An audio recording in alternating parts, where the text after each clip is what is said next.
My millionaire son sends me scraps from his table. Every week, he tosses the leftovers from the trays as if I were a trash can. He never lingers long. The black SUV sits idle, the driver checking his watch, and Michael hurries up my stairs with plastic containers that fog up outside. Wild mushroom risotto, Mom. Organic. From dinner. He says it like a favor, like a favor. He sets the food down on my porch as if shedding a burden. I invite him to the table for tea, but he always declines. Is your refrigerator big enough? He asks, without looking inside. Big enough for what you think I need, I say. He kisses my cheek, already turning away. Don't cook, okay? You keep dropping everything and you have enough food. As his car pulls away, I stand in the doorway, silently waving after him. I think about the envelope I found last month, the photocopied signature purporting to be mine, and the temporary guardianship Michael filed in case his mother becomes incapacitated. Before we continue, please subscribe, like, and let us know in the comments what time you're listening to this story. Become incapacitated? I still prune roses on the first dry day of March. I still fix leaky faucets myself because it's more expensive to wait for a repairman. I still remember the weight of every bill we paid when his father was ill and how confidently we clawed our way out of it later, envelope after envelope. How did I raise a man who mistakes distance for duty and mercy for love? How can a child grow so tall that he forgets who picked him up? The first time he left the trays, I cried. The second time, I put them in the freezer where they turned into pale bricks. By the third week, I had my own routine. I would portion out portions into containers, load them into a neighbor's hatchback, and drive to the night nurses at the clinic. From a grateful mother, I would say. When Michael called to schedule a health assessment, I calmly replied, of course. Bring your paperwork. I'll take mine. I won't throw food at my son. I won't yell in the street. But I will ask the question he studiously avoided. Why does a man who has everything treat his mother like she's homeless? And I will ask it in a room where answers are demanded, not offered. The folder he slid across my table the following Thursday wore the same smug plastic sheen as those catering lids. Just formality, he said, throttling his smile down to something professional. You'll like willow pines. I like my house, I said. And my orchard. We'll keep the orchard, he said. Developers love a mature landscape. Developers? Mom, he said in that careful voice men use when they're cornering a frightened animal. It's a seller's market. This is an opportunity for whom? He tapped a signature line. All of us. The pen he offered was heavy, expensive, and cruel in the hand. I didn't pick it up. I opened my own folder. The paper inside was thin and ordinary. Utility bills lined up like footprints, house taxes, receipts for roof repairs, a photograph of me standing on the ladder 2 summers ago to replace a gutter bracket, one hand on the rung, one hand holding a drill, my neighbor Audrey below with an open mouth yelling something I can still hear. The kind of papers that don't impress a boardroom but make a judge slow down. Why are you showing me this? He asked, baffled. Because you think I forget things, I said. But I remember what holds a house together. He pushed his folder a centimeter closer. Just sign. I met his eyes. Why is the power of attorney dated last month during my checkup? He blinked, half a second. Not long, unless you were the one watching. Standard timing, he said. The clinic helps streamline. Dr. Lloyd must be very helpful, I said. I brought muffins for his staff this morning. The receptionist said he was out of town the day this was notarized. Again, that blink. Then he smiled. You misunderstand. That was the clinic notary, not Dr. Lloyd. I asked the notary. His jaw flexed. Mom, this is getting us nowhere. I closed my folder. Oh, agreed. We'll let someone else decide where it should go. Someone else? A judge, I said. Next Tuesday. Color rose in his face, slow as tea seeping into water. You filed? I did, I said. To revoke any instrument executed without my consent. I do not enjoy legal words. They taste chalky, like pills. but the young attorney at the senior center had written them in big letters on a yellow pad and slid them toward me as if handing me a flashlight. "You didn't have to do that," he said too softly. "I do not have to do any of this," I answered. "And yet here we are." He pressed his lips together, gathered his folder, and stood. "We'll talk later," he said. "Yes," I said. "We will." When the door shut, I let my hands shake. 10 seconds, 20, enough to tell my body I'd felt it. Then I moved. I called Audrey to confirm she could drive Tuesday. I called the young attorney to confirm she would meet us on the courthouse steps with the affidavit we'd prepared. I called the assistant in the brave blazer, her name was Jenna, to confirm coffee that afternoon. Jenna arrived precisely on time and clutched her tote like a life vest. She took in my tidy kitchen, the thrift store clock ticking loud as a metronome, the pans of risotto stacked on the counter like hay bales.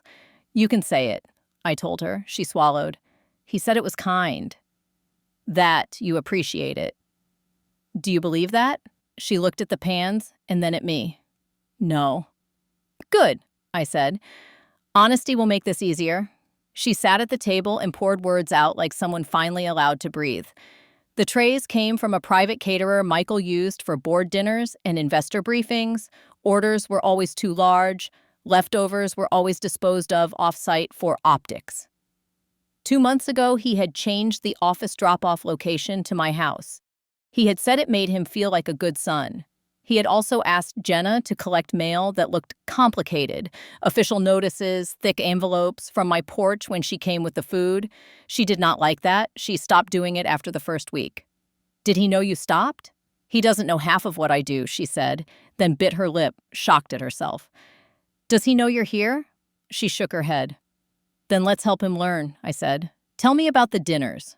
She told me names, board members, investors, a charity director, a developer who had been introduced as an old friend. She told me times, places, the night he missed his own son's recital because a hedge fund partner flew in early. She told me about a donation made on behalf of the Family Foundation to a new initiative that did not exist on the foundation's website. She told me where she kept her calendar, the one Michael never saw because she didn't sync it to the company cloud. "May I photograph a few pages?" I asked. "Yes," she said, but I want something if I'm helping. "Not money," she added quickly. "Protection. I don't like what I'm seeing. I don't want to be the one they blame." "You won't be," I said. "Not if we are exact." I made tea. We planned. I slid over a list written in my square hand. Dates, document types, people Jenna could ask questions without raising alarms. She looked at it as if I'd handed her a map out of a forest. "Do you ever get scared?" she asked at the door. "All the time," I said. "I just keep moving." The second hook arrived the next morning, not in words, but in a smell. The sharp chemical tang of new paint streaming from my mailbox. The flag sat up like a red finger. Inside, along with a coupon flyer, lay a glossy postcard. "Coming soon. Luxury cottages at Orchard Run." The rendering showed cheerful cottages clustered where my rows of pears should be. I carried the card to the sink and washed my hands. Paint on the mailbox. Paint on the sign a developer would post. Paint on a future that did not belong to them. By noon, I'd confirmed what I already suspected. The realtor who had sent me a vague inquiry 6 weeks earlier was now exclusively representing a buyer's group. Audrey's nephew, who did title searches, texted me a screenshot. An LLC formed 2 days after my checkup. Its registered agent, the same law office that had notarized my supposed signature. The LLC's name was a joke someone made for themselves. Opal Hill Partners. Opal was what Richard called me when he wanted to tease about my birthstone, which is not opal, but December's blue topaz. Hill was what Michael calls any place with trees. "Cute," Audrey said when I showed her. "Ugly cute." "Arrogant," I said. "Useful." We photographed the postcard. We photographed the paint on the mailbox. We photographed because paper forgets what pictures remember. That night, I packed the risotto into containers and drove to the clinic. The night nurses waved when they saw me.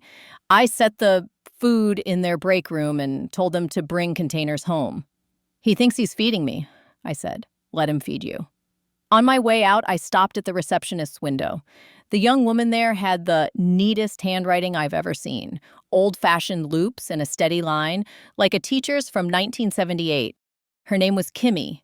She had once pressed a cool hand to my wrist when I came in breathless from climbing the courthouse steps. "Kimmy?" I said. "Do you remember my checkup last month?" She did. She remembered what day Dr. Lloyd was traveling. She remembered the stand-in physician assistant who had moved people through like pieces on a board. She remembered the older notary from the law office next door who had run back and forth carrying clipboards as if she were catching a train. "I didn't like that," Kimmy said. "It was rushed." "Do you keep a calendar?" I asked. She beamed. "Of course." "Would you write me a note?" "A note?" "I'm asking for a favor," I said. "A note that says the doctor was gone and what you saw. Nothing more." "I could get in trouble," she said softly. "You'll write only what you saw," I said, "and you'll keep a copy for yourself." She looked down at her hands. "I know what it feels like to have people act like you're not there, even when you are." She pulled a sheet of paper toward her and began to write. Her script was as neat as a hymn. Tuesday came gray and cold. I wore my best coat, the wool one Richard always said made me look like the mayor. The courthouse smelled like old books and floor polish. Michael arrived with a lawyer I'd never met, a man with teeth too white for winter. He did not look at me when he sat down. He stared at the judge's bench as if it were a camera. My attorney, her name is Rhea, small as a sparrow and twice as quick, stood when the case was called. She spoke in plain language. Fraud suspected, capacity clear, request to revoke any instrument not freely executed. She put on the record the affidavit from Kimmy, the photographs of my mailbox and postcard, the screenshot of the LLC filing, and the calendar pages Jenna had allowed me to copy, names and dates blacked out except what related to me. She placed in front of the judge the original deed from my cigar box. Michael's attorney laughed through his nose. Soft. "Your Honor, we are here because Ms. Shaw is confused and has been misled by busybodies. My client has been supporting his mother out of love.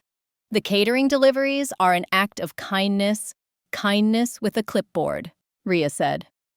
The judge raised a palm. "We'll keep this orderly." He looked at me.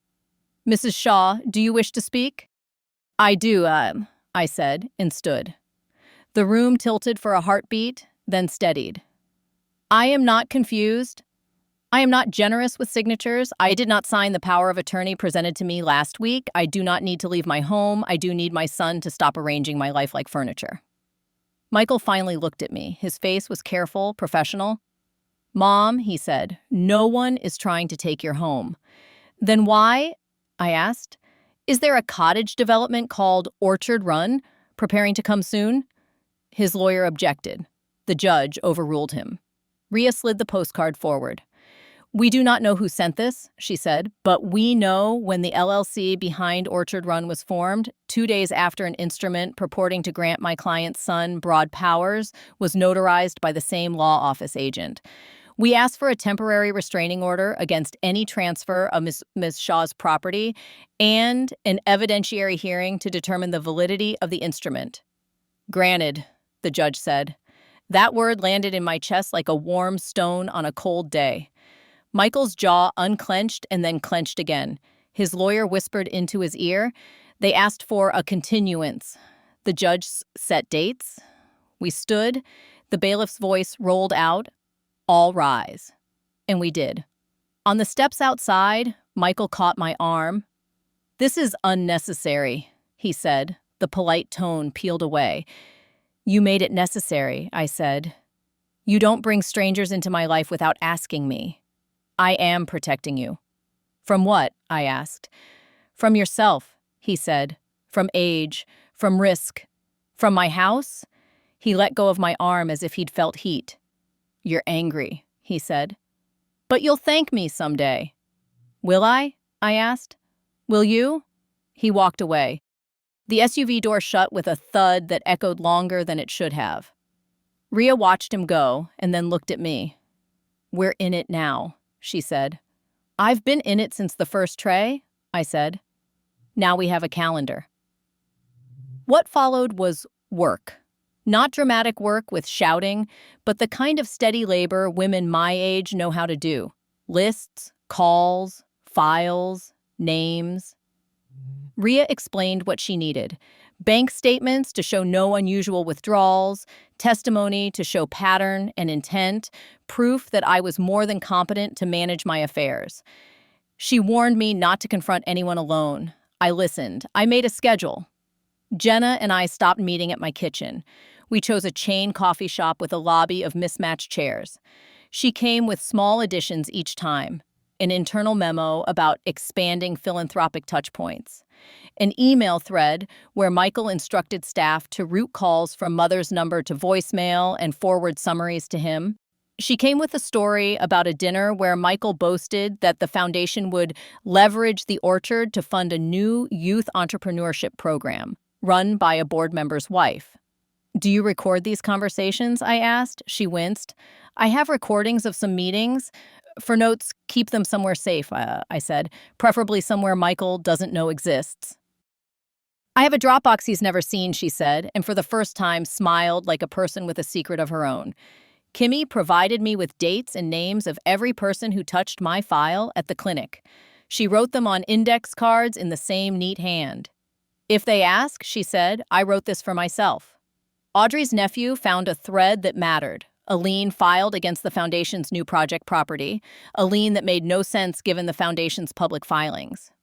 Rhea explained why it mattered. Liens hide debts. Debts make men move fast. Fast men make mistakes. I was careful. I took breaks. I did not let the fight become my whole day. I collected eggs from my neighbor's hens and made custard. I deadheaded my roses. I went to the library and sat with the quiet. And I fed the night nurses because kindness should not be collateral damage. The first real fracture arrived not from Michael, but from my daughter, Elise. She lives 3 hours away and visits less than she promises. She called on a Sunday and without hello said, Michael says you filed something in court. Mom, what are you doing? I'm standing still, I said, while the ground under me tries to move. Don't be dramatic, she said. This is about safety. You live alone? Yes, I said. I have since your father died. Michael is trying to help. Did he tell you about Orchard Run? What is that? A development where my orchard is. She was silent so long I thought the line had died. Then, he wouldn't. He would, I said. He is. Maybe he thinks it's best, she said, voice small. For whom? For everyone, she said. Everyone is not a person, I said. I am. She started to cry. I don't know how to be in this, she said. I don't want to pick a side.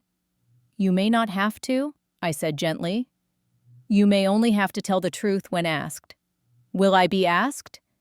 If you are, I said, say what you know. Not what you fear. 2 days before the evidentiary hearing, a courier left a box on my porch wrapped in tape and hurry.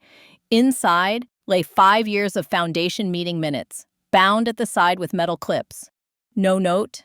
I didn't need one. Jenna's careful rebellion was all over it, tabs in pale colors, highlights that made only the relevant sentences glow.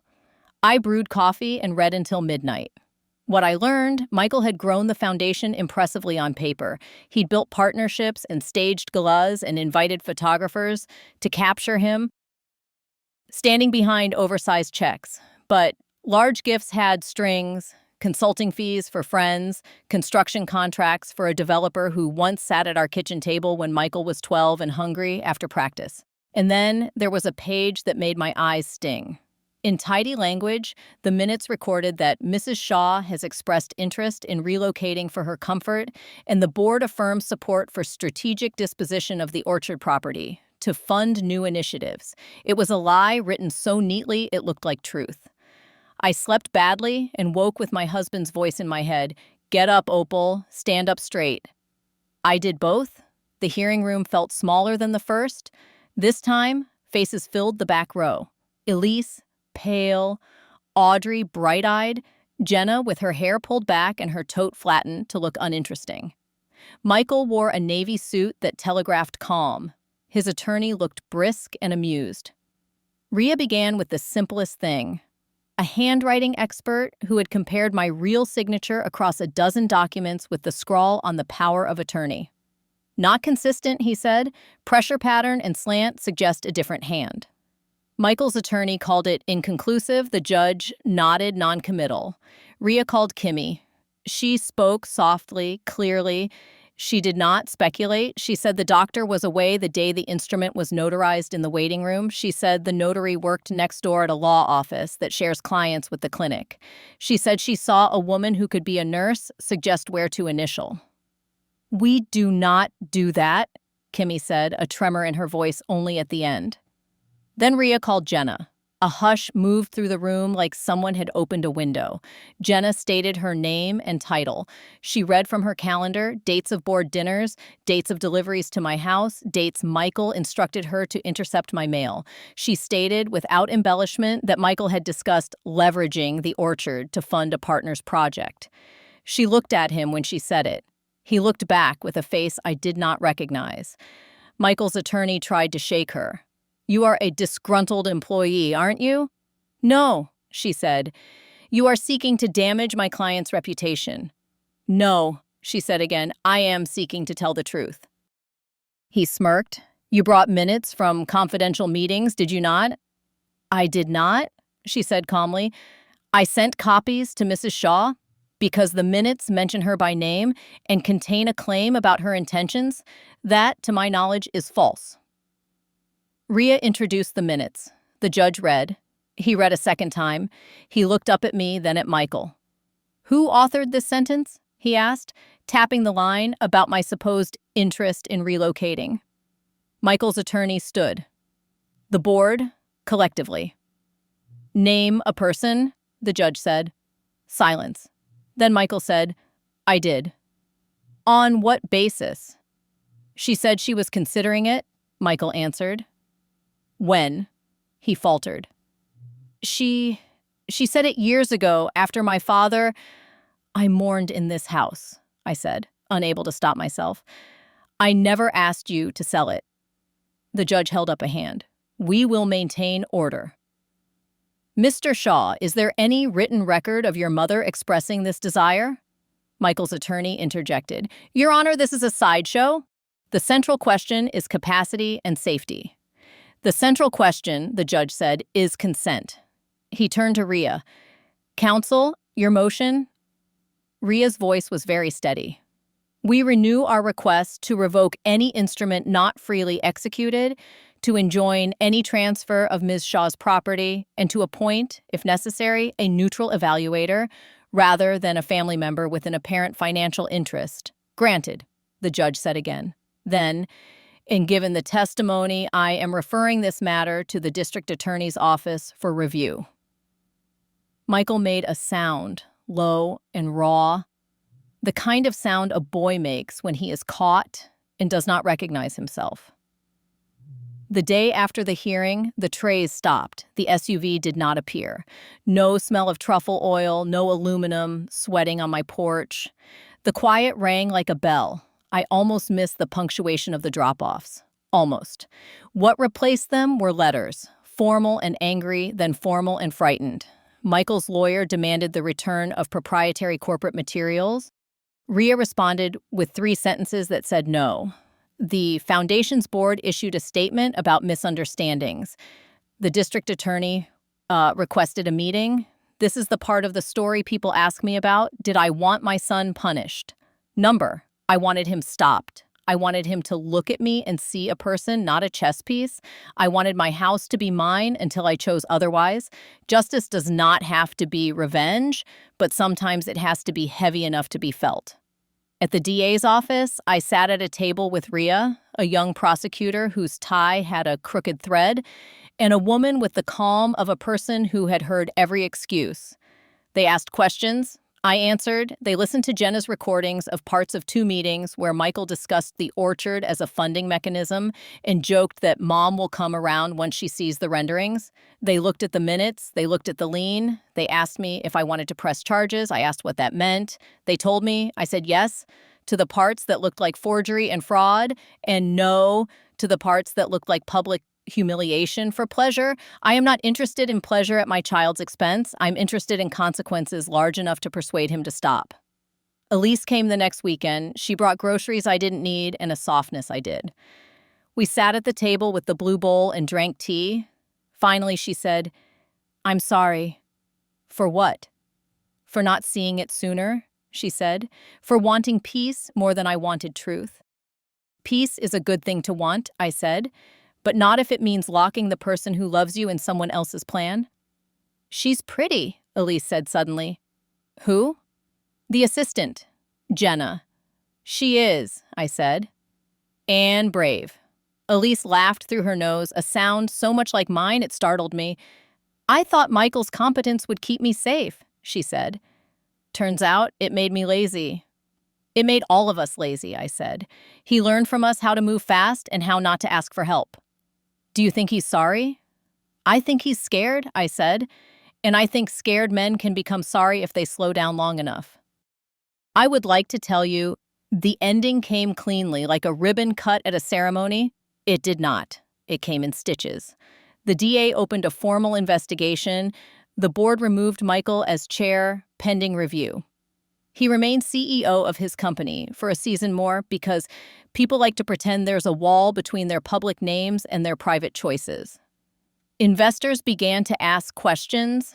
The developer sniffed the air and drifted elsewhere. The law office that notarized the instrument settled with the state for procedural violations and agreed to retraining.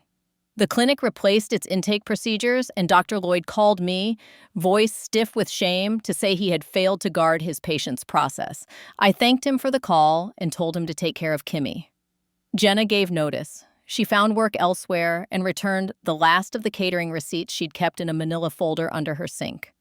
"For completeness," she said. We hugged, awkwardly at first, then properly. "You helped me grow a spine," she said into my shoulder. "No," I told her, "you did that yourself. I only told you it would hold." Michael asked to see me without attorneys. Rhea advised against it. I said yes anyway. We met at a diner halfway between my house and his office in a booth with cracked red vinyl. He ordered coffee.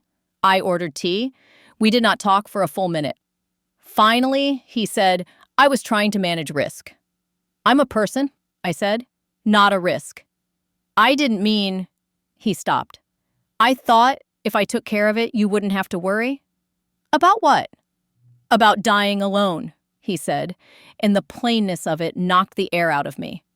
"About falling, about bills, about loneliness." "That is not your decision," I said. "That is my life." "I was wrong," he said. "Yes," I said. "You were." He looked at the window where a parking lot, oyster-colored with rain, reflected nothing. "I don't know how to fix it." "You don't get to fix it," I said. "You get to repair yourself. You get to accept consequences, and you get to decide what kind of son you want to be from this minute forward." "Will you forgive me?" he asked, as if the word were too large to bite. "I don't know," I said. "Not today."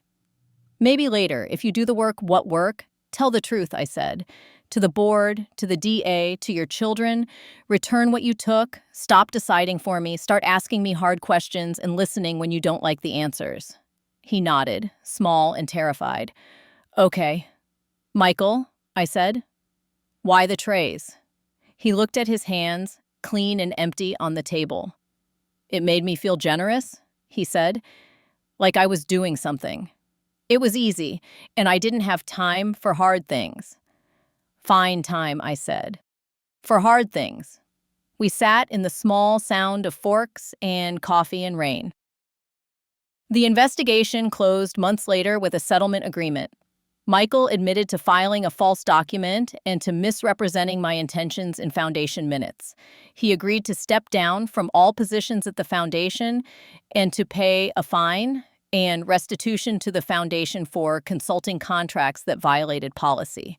He signed a consent order prohibiting him from serving as a fiduciary for any family member without court approval. The DA, satisfied with the outcome and the money returned, did not seek jail time. Some said he'd escaped too easily. Some said the consequences were too harsh. I said they fit. The house remained mine. The orchard stayed put. The postcards' glossy cottages never came. Orchard Run became the name of a bake sale at the elementary school down the road. I sent a pie. On the first warm evening of spring, I hosted dinner in my yard. Not a gala, not a board event, a meal the way Richard liked them. Long table, good bread, something from the garden. Audrey brought salad, Elise brought flowers. Kimmy came with her boyfriend, who turned out to be the son of my long-ago piano teacher. Jenna arrived last, wearing a necklace that looked like a line of rain. Michael called to say he would be late. I said the same sentence I used when he was 5 and wanted time to bend to him. Dinner begins at 6. At 6:10, he came down the path, carrying nothing but his 2 hands. He looked at the table like a traveler finally seeing water. I served him stew I'd made myself. He ate it. We did not have a speech. We had seconds. When the sun slid behind the hill, I stood and clinked my spoon against a glass. To the people who stood up when standing up felt risky, I said. To the people who told the truth. To warm food eaten together. Elise laughed. Audrey cried. Jenna lifted her glass. Michael looked at me across the table the way he used to when he was 7 and learning to read my face. He nodded. Later, when the plates were stacked and the night was full of cricket sounds, he helped me carry chairs into the shed. We stood among the shovels and the scent of cut grass and said nothing. Then he said, do you need anything? Yes, I said, and he straightened. I need you to stop dropping off trays and start knocking on the door. I need you to sit. I need you to ask me if I'm lonely and not be afraid of the answer. I need you to call your sister with the kind of news that tells the truth. Okay, he said again, like a person practicing a new word. Okay. He put his hand on the door frame the way his father used to. Fingers spread, palm pressed to wood. You're really not moving? He asked. The last relic of a plan he'd tried to make for me. When I'm ready, I said, I'll tell you first. He smiled, small, and for a moment I saw the boy who used to bring me dandelions with guilty roots attached. We walked back to the house together. Justice is not a gavel. It is a series of correct choices repeated until they feel like a life. Mine looks like lists on the refrigerator, early mornings in the orchard with a mug of coffee, a file drawer with labels in my own hand. It looks like a son who now calls on Sundays and says, "What are you cooking?" instead of, "What did they send?" It looks like a daughter who has stopped asking for peace and started practicing courage. It looks like a clinic receptionist whose neat handwriting now sits in a personnel file with a commendation. It looks like an assistant who learned to draw a line and now insists on transparent minutes wherever she works. Sometimes I find one of those old aluminum lids in the back of a cabinet, a leftover from the leftover era. I don't throw it away yet. I keep one as a reminder of what love should not look like. Easy, performative, distant. Love is heavy sometimes. You carry it with both hands. You show up with empty arms and ask, "What can I do?" And sometimes when you've done harm, you bring nothing but your apology and your willingness to be different tomorrow. On the wall above my sink hangs the photograph of Richard smiling at me over a table crowded with dishes and neighbors. He used to say, "You can tell what kind of house you're in by the sound the front door makes." Michael's SUV door once sounded like a lid dropping on a tray. Now, when he knocks, it sounds like a hand.